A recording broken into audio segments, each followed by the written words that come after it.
জায়গাটা হলো কলসির সৎসঙ্গ পাড়া। এখানে এটা হলো শিব মন্দির, কলসি সৎসঙ্গ পাড়ার শিব মন্দির।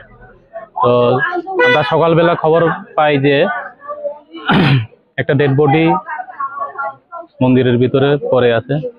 তো সেই মোতাবেক আমরা এসে দেখি যে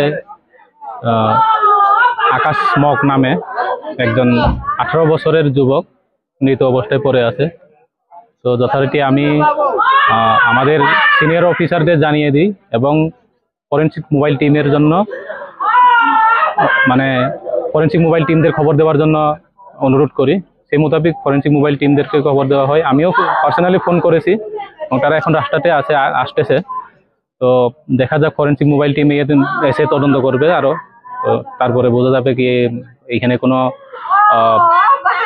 নেগেটিভ কোনো কিছু আছে কি নাই, নাকি কোনো নিহত একটা দুর্ঘটনা, নাকি এখানে কোনো খারাপ কিছু আছে, তারপরে তদন্তে বের হবে আর কি। দেখেন, এখন আমরা প্রাথমিকভাবেও এখন আমরা কোনো কিছু বলতে পারবো না, কারণ আমরা ডেড বডি এখনো টাচ করিনি। তার ইনজুরিটা কি ধরনের তাও আমরা এখনো জানি না।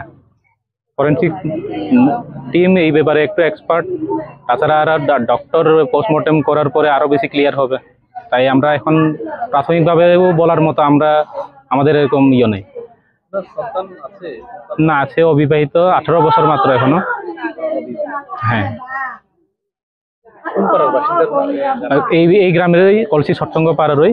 শুনেছি সে নাকি 1-1.5 বছর ধরে ড্রাগস এডিক্টেড ছিল। ক্লাস 8 পাস করে 9 পর্যন্ত পড়াশোনা করেছে।